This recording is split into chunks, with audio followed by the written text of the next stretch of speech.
नमः शिवाय। ओम नमः शिवाय। ओम नमः शिवाय। ओम नमः शिवाय। ओम नमः शिवाय। ओम नमः शिवाय। ओम नमः शिवाय। ओम नमः शिवाय। ओम नमः शिवाय। ओम नमः शिवाय।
ओम नमः शिवाय।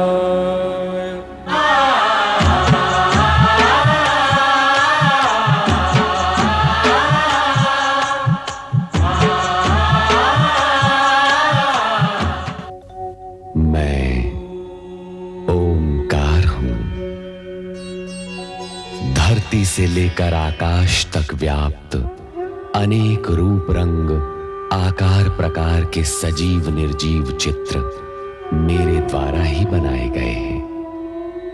मैं सृष्टि का प्रथम चितेरा प्रथम चित्रकार हूं। मैं ओंकार हूं।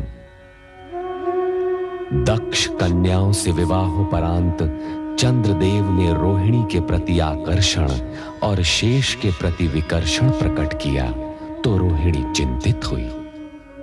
उसकी सभी बहनों ने पिता दक्ष के समक्ष अपना दुख प्रकट किया। क्रोधित दक्ष चंद्र को प्रताड़ित करके रोहिणी को बलपूर्वक अपने साथ ले आते हैं, जहां उसकी बहनें तथा माता वीरणी और अधिक दुखी हो जाती हैं। उत्तेजित और दुखी दक्ष पिता ब्रह्मा के पास जाकर पूछते हैं कि वे स्वयं सृष्टिकर्ता हैं, फिर शिव की आराधना क्यों करते हैं। मार्ग में नारद से मिलने पर उनसे भी वे रोहिणी की ही चर्चा करते हैं। पुत्र के व्यवहार से दुखी होकर अत्रि व अनुसूया शिव के नाम का जाप करते हैं। कैलाश पर वे सती को भी शिवाराधना में निमग्न देखते हैं। एक रात्रि जब चंद्र रोहिणी को चुपचाप ले जाने दक्ष भवन में आता है तो दक्ष उसे श्राप देते हैं कि उसकी सुंदर काया को क्षय रोग नष्ट कर देगा। देवराज, देवराज, देवराज, गुरु बृहस्पति, देवराज इंद्र, देवी इंद्राणी और समस्त देवतागण, अत्यंत कष्टकारक समाचार है। कष्टकारक समाचार? ऐसी क्या अनहोनी हो गई वायुदेव? प्रजापति दक्ष के शाप के फलस्वरूप चंद्रदेव क्षयग्रस्त होकर निस्तेज हो गए हैं। उनके प्रकाश के अभाव में पृथ्वीलोक और नक्षत्र लोक में मलिनता छा गई है। वातावरण प्रदूषित होने लगा है और सृष्टि की व्यवस्था का संतुलन बिगड़ता जा रहा है। देव,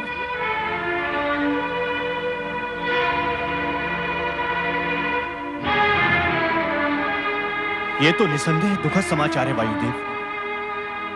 यदि शीघ्र इस समस्या के निराकरण हेतु कोई उपाय न किया गया तो चंद्रदेव सदा सदा के लिए निस्तेज हो जाएंगे। पुत्र चंद्र,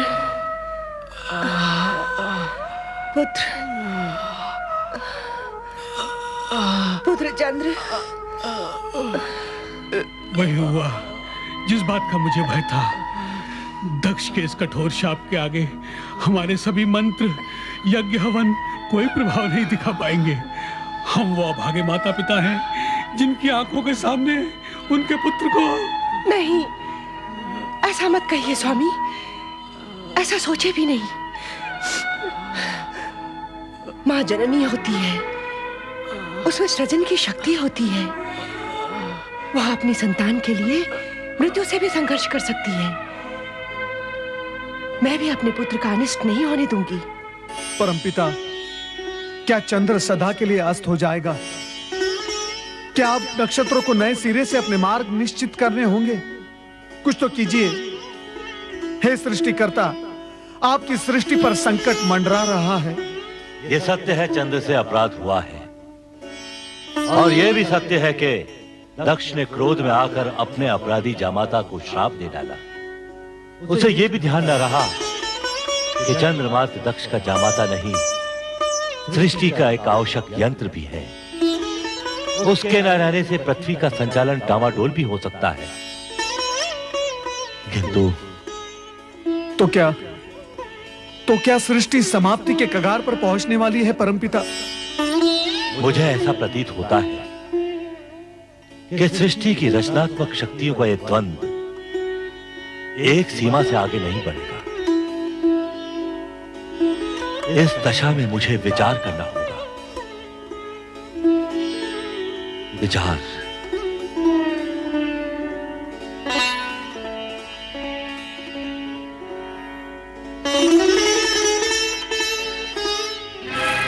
देव ऋषि, वहां सृष्टि पर विपत्ति के बादल मंडरा रहे हैं और ब्रह्मा जी ध्यान में डूबे हुए हैं। इस समय इनके ध्यान में मात्र सृष्टि की चिंता है देवराज, अन्य कुछ नहीं। परंतु इसमें इतना सोच विचार करने की क्या आवश्यकता है? ब्रह्मा जी को करना होगा कि चंद्र को शाप से मुक्त करने के लिए अपने मानस पुत्र दक्ष को बाध्य करें, अन्यथा सृष्टि में प्रलय हो जाएगी। देव ऋषि, प्रलय हो जाएगी। ऐसा नहीं हो सकता देवराज इंद्र, हमें धैर्य से काम लेना होगा।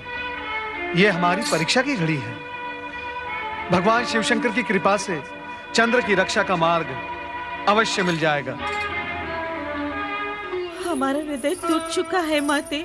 कैसे पिता है हमारे, एक हाथ से हमारा कन्यादान करके हमें सौभाग्यवती होने का आशीर्वाद दिया और दूसरे हाथ से छीन भी लिया।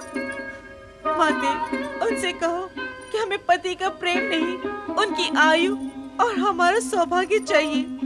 पिता अपना श्राप लौटा ले और हमें हमारा पति दे दे।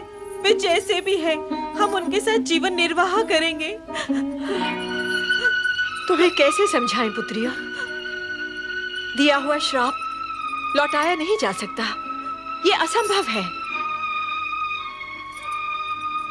हाँ, अब एक आसरा है, भगवान शिवशंकर।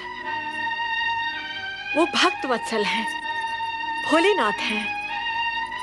यदि उन्हें तुम बहनों पर दया आ गई तो चंद्र को नया जीवन और तुम सबको तुम्हारा सौभाग्य सिंदूर भी मिल सकता है। तुम धैर्य मत छोड़ो अश्विनी, तुम सबकी मनोकामना अवश्य पूरी होगी।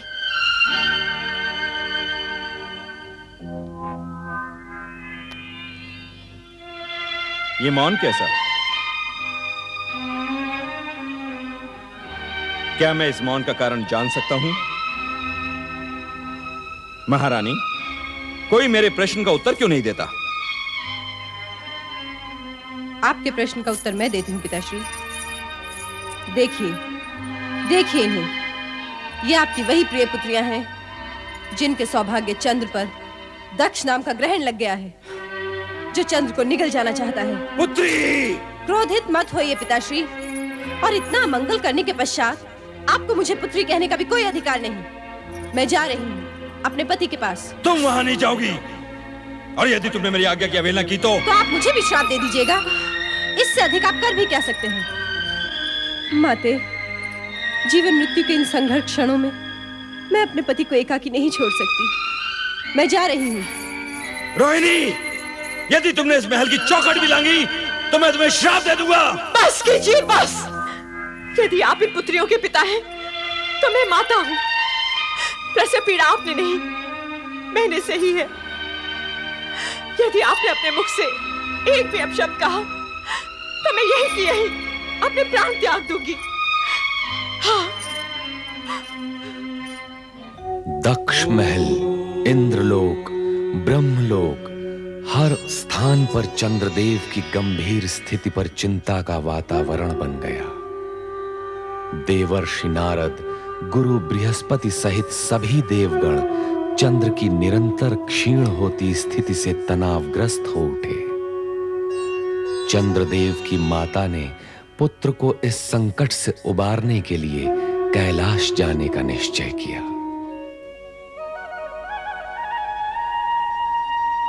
आप कहाँ हैं प्रभु?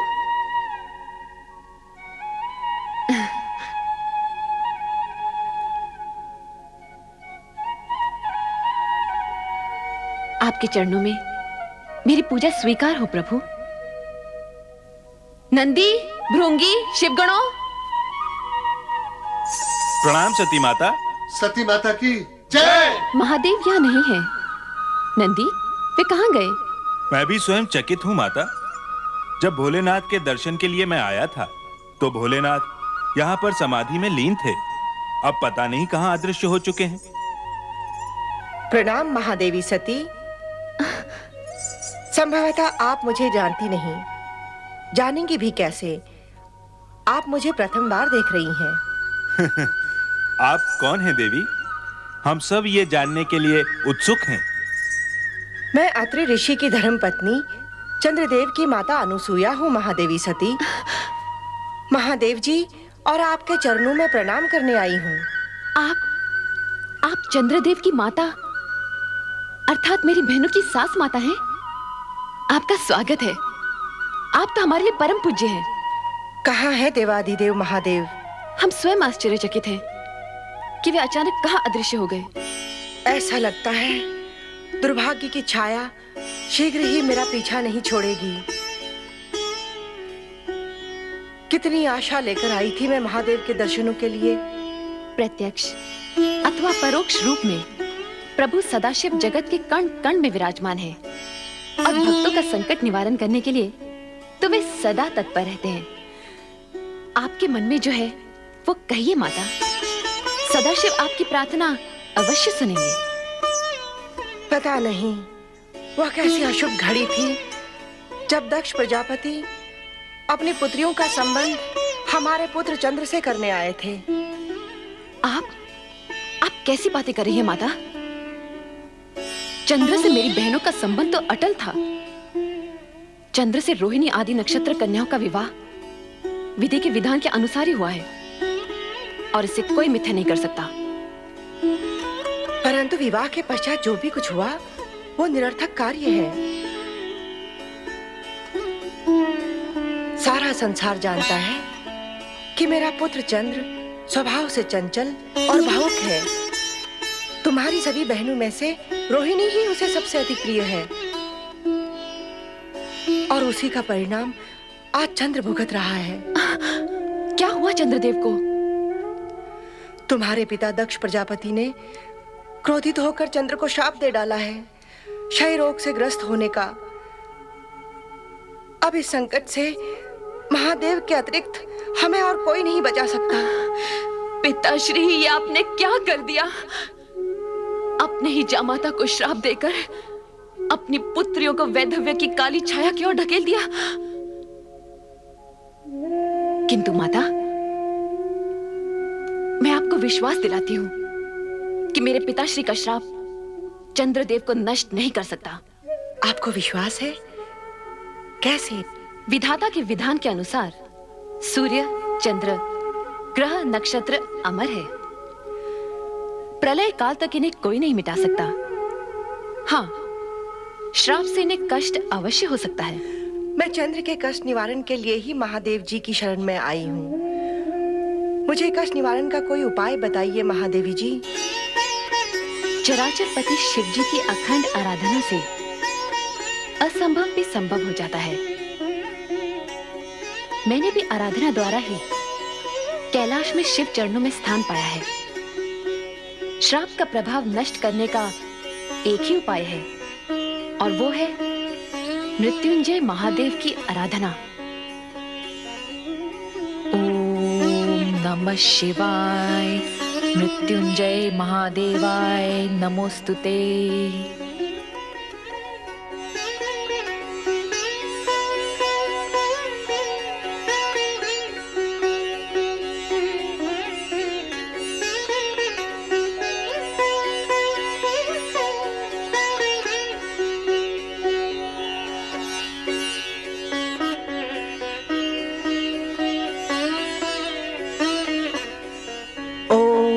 नमः शिवाय, मृत्युंजय महादेवाय नमोस्तुते। परमपिता ब्रह्मा, आपने शिव आराधना करके चंद्र की श्राप मुक्ति का उपाय अवश्य जान लिया होगा। कृपया हमें बताएं। चंद्र की श्राप मुक्ति का एक ही उपाय है, मृत्युंजय महामंत्र से शिव की आराधना। वो मंत्र है ओम नमः शिवाय, मृत्युंजय महादेवाय नमोस्तुते। मृत्युंजय महामंत्र? हाँ, मृत्युंजय महामंत्र से शिव की अटूट कृपा प्राप्त होती है और मृत्यु का भय दूर हो जाता है। परमपिता, हम सब मिलकर इस मृत्युंजय महामंत्र से शिव की आराधना करेंगे और चंद्र के कष्ट का अंत अवश्य करेंगे परमपिता। परंतु देवराज, मृत्युंजय महामंत्र की अमर ध्वनि का प्रभाव चंद्र पर पड़े, इसके लिए उन्हें स्वयं आरावत के पश्चिमी समुद्र तट जाकर ब्रह्मा क्षेत्र में शिव आराधना करनी होगी। मंत्र ध्वनि के प्रभाव से चंद्र पर पड़े श्राप का प्रभाव धीमे धीमे समाप्त होने लगेगा और शिव की कृपा प्राप्त होगी। समुद्री वातावरण के प्रभाव से चंद्र शीघ्र ही स्वास्थ्य लाभ कर सकेंगे। नारायण नारायण।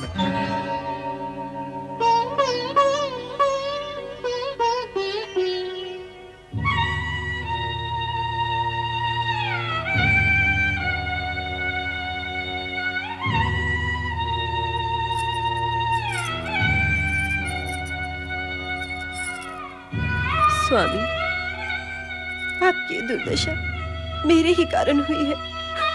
इसके लिए मैं अपने आप को कभी क्षमा नहीं करूंगी। रोहिणी, बहू, इस तरह अपने आप को दंडित करने से कुछ नहीं होगा। हम दोनों को मिलकर ही चंद्र को बचाने का उपाय करना होगा। माताश्री,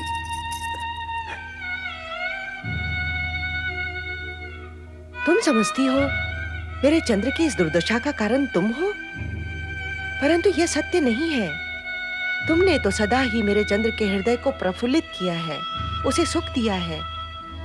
तुम उसके दुख का कारण कैसे बन सकती हो? माते, मुझे ज्ञात है तुम्हारी बहनों के प्रति उपेक्षा दिखाकर चंद्र ने उचित नहीं किया, परंतु इसके लिए मैं उसे दोषी नहीं समझती हूँ। परंतु माते, सारा दोष मेरा है। ये आप क्या कह रही हैं माते? तुम्हारे पिता दक्ष प्रजापति का प्रस्ताव ही मुझे स्वीकार नहीं करना था, जिसमें उन्होंने अपनी 27 कन्याओं का विवाह मेरे चंद्र के साथ करने की बात कही थी। परंतु आपने और पिताश्री ने तो कहा था कि विधाता का अटल विधान है, इसे कोई नहीं बदल सकता। दुर्भाग्य को विधि का अटल विधान बताकर किसी भूल से मुक्ति नहीं पाई जा सकती रोहिणी। भूल तो भूल ही होती है और भूल का परिणाम जाने अनजाने सभी को भुगतना पड़ता है। तो मेरी बहनों की उन आकांक्षाओं का क्या होता? उन्होंने भी तो मेरे समान चंद्रदेव को मन ही मन पति स्वीकार कर लिया था। मन ही मन पति रूप में स्वीकार करने का अर्थ किसी को विवाह के लिए विवश करना नहीं होता है रोहिणी। तुम्हारे पिता दक्ष का कर्तव्य था कि वे इस विवशता को रोक देते, परंतु इस प्रस्ताव को चंद्रदेव ने भी तो चुपचाप स्वीकार कर लिया था। चंद्र के मन की बात का पता लगाना हम माता पिता का कर्तव्य था, जो हमने नहीं किया, और इसी का दंड हम भुगत भी रहे हैं। परंतु पिछली भूलों की बातें करने से कोई लाभ नहीं होगा।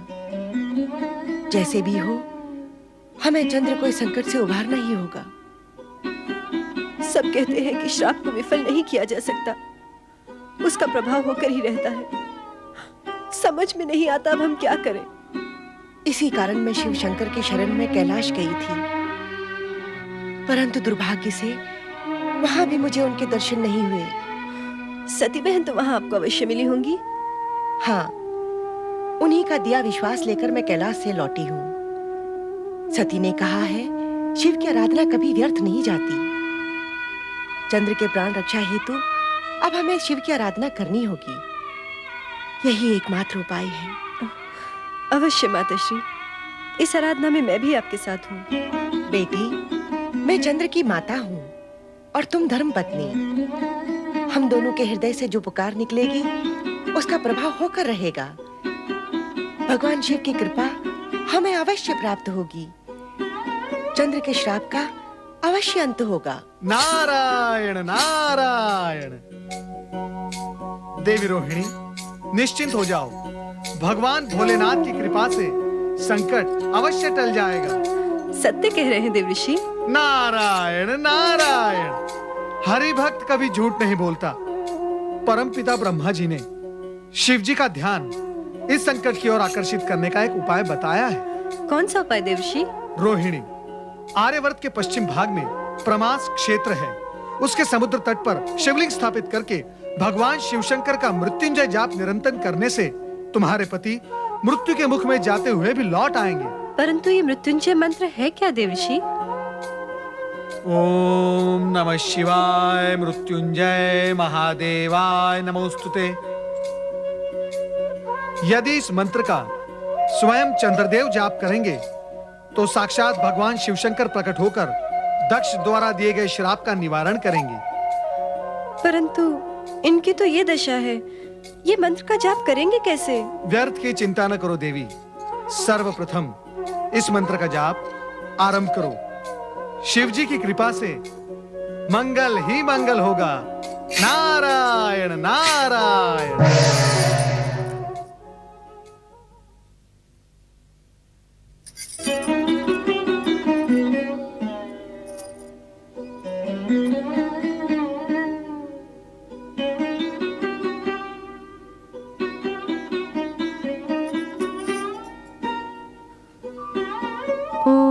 नमः शिवाय मृत्युंजय महादेवाय नमोस्तुते।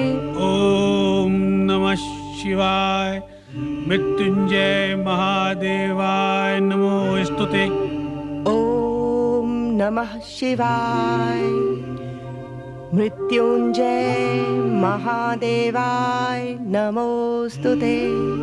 ओम नमः शिवाय मृत्युंजय महादेवाय नमोस्तुते। ओम नमः शिवाय मृत्युंजय महादेवाय नमोस्तुते।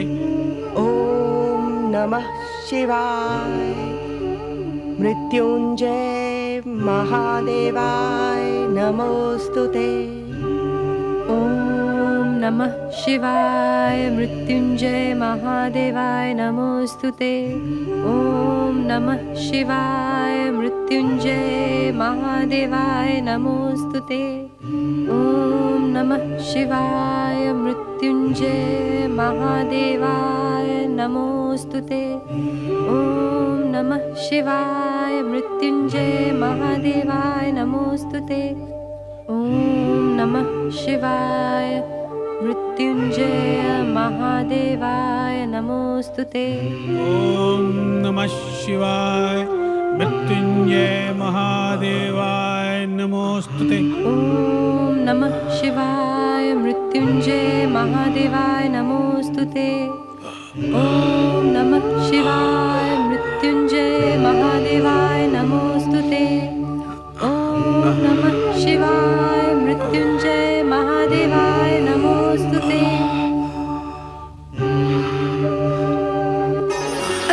स्वामी, स्वामी आप माताश्री,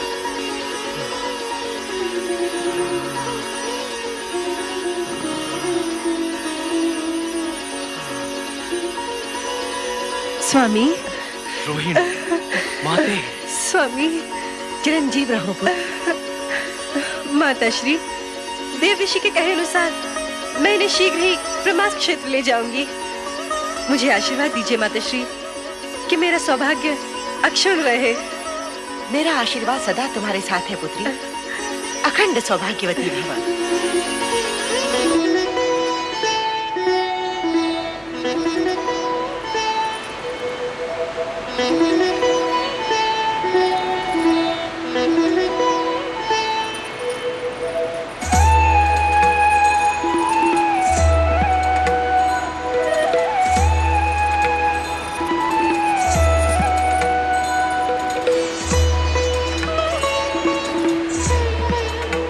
हे जलदेव, मेरे पति की रक्षा करना।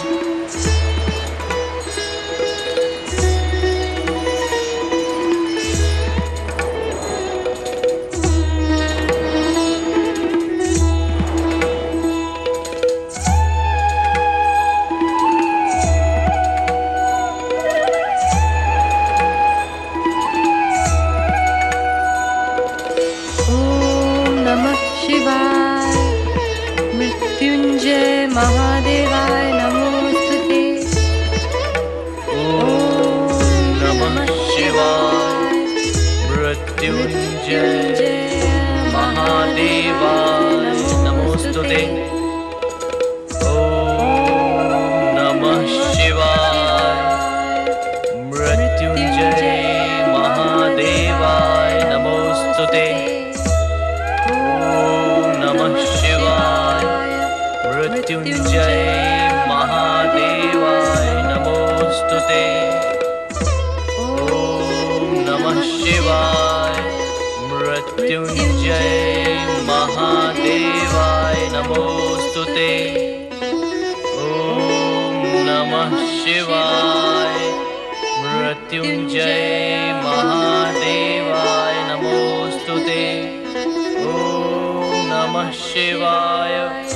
मृत्युंजय महादेवाय नमोस्तुते। ओम नमः शिवाय। मृत्युंजय महादेवाय नमोस्तुते। स्वामी, इस शिव मंत्र का निरंतर जाप करते रहें जब तक भगवान शिव की हम पर कृपा न हो। नमः शिवाय। मृत्युंजय महादेवाय नमोस्तुते। ओम नमः शिवाय। मृत्युंजय महादेवाय नमोस्तुते। ओम नमः शिवाय। मृत्युंजय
ओम नमः शिवाय।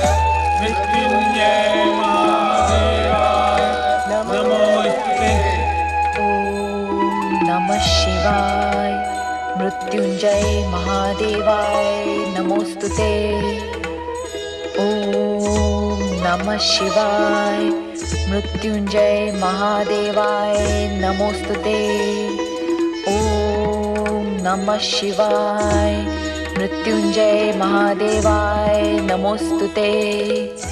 ओम नमः शिवाय। मृत्युंजय महादेवाय नमोस्तुते। देवी। स्वामी, स्वामी, श्रापग्रस्त चंद्र के संकट का निवारण कीजिए, अन्यथा मेरी बहनों के साथ ही सृष्टि में भी अनर्थ व्याप्त हो जाएगा।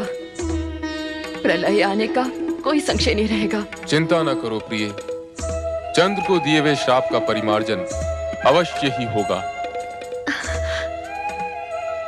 ओम नमः शिवाय। मृत्युंजय महादेवाय नमोस्तुते। ओम नमः शिवाय। मृत्युंजय महादेवाय नमोस्तुते। ओम नमः शिवाय। मृत्युंजय महादेवाय नमोस्तुते। ओम नमः शिवाय। मृत्युंजय महादेवाय नमोस्तुते। ओम नमः शिवाय।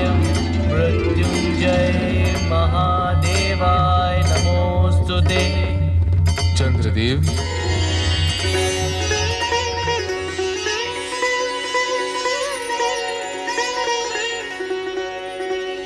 ओम नमः शिवाय। मृत्युंजय महादेवाय नमोस्तुते।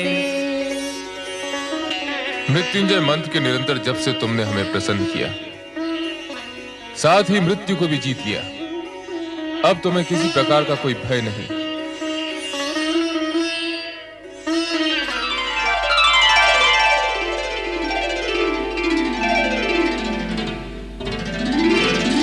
मैं श्राप के प्रभाव से मुक्त हो गया। श्राप मुक्त हो गया प्रभु। पूर्ण रूप से नहीं, किंतु शाप का किंचित मात्र प्रभाव तुम पर अवश्य रहेगा। वो कैसे प्रभु? इस कारण कि प्रत्येक मास के कृष्ण पक्ष में तुम क्षीण होकर अमावस्या तक आकाश से अदृश्य हो जाओगे, किंतु मेरे वरदान के प्रभाव से शुक्ल पक्ष में तुम्हारा तेज बढ़ने लगेगा और पूर्णिमा आने पर तुम पुनः अपना स्वाभाविक रूप प्राप्त कर लोगे। मंगल हो। भगवान, आज्ञा हो तो एक निवेदन करूं? कहो। जिस शिव ज्योति ने आज मेरे रोग का निवारण करके मुझे नवजीवन प्रदान किया, वही आपके अन्य भक्तों की प्राणघातक रोगों से रक्षा करे। अतः निवेदन है कि आपकी ये ज्योति यहीं विराजमान रहे और आने वाले युगों युगों तक शिव भक्तों का कल्याण करती रहे। तथास्तु।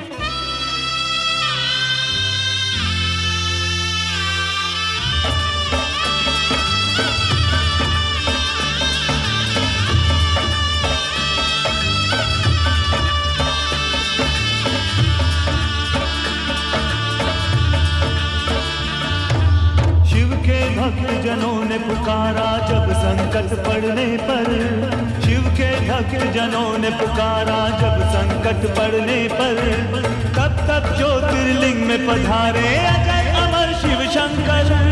अजय अमर शिव शंकर, अजय अमर शिव शंकर, अजय अमर शिव शंकर, अजय अमर शिव शंकर, अजय अमर शिव शंकर, अजय अमर शिव शंकर, अमर शिव शंकर, अजय अमर शिव शंकर।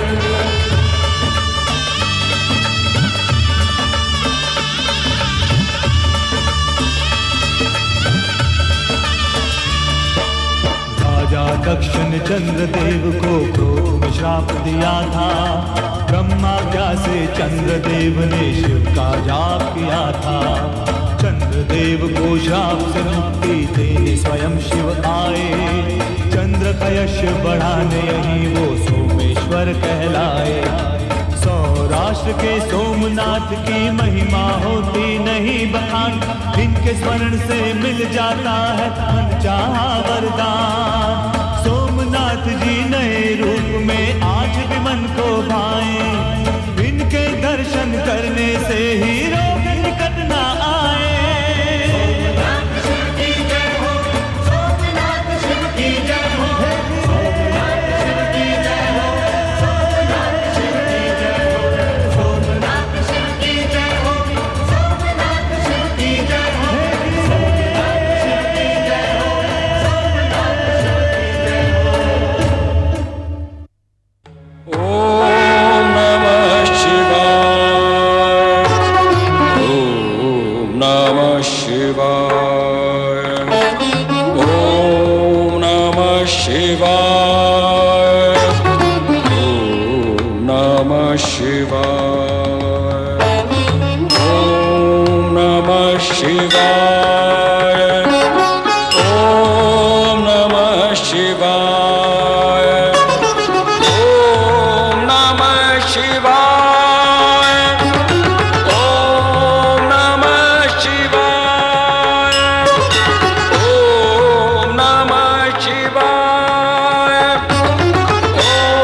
ओम नमः शिवाय।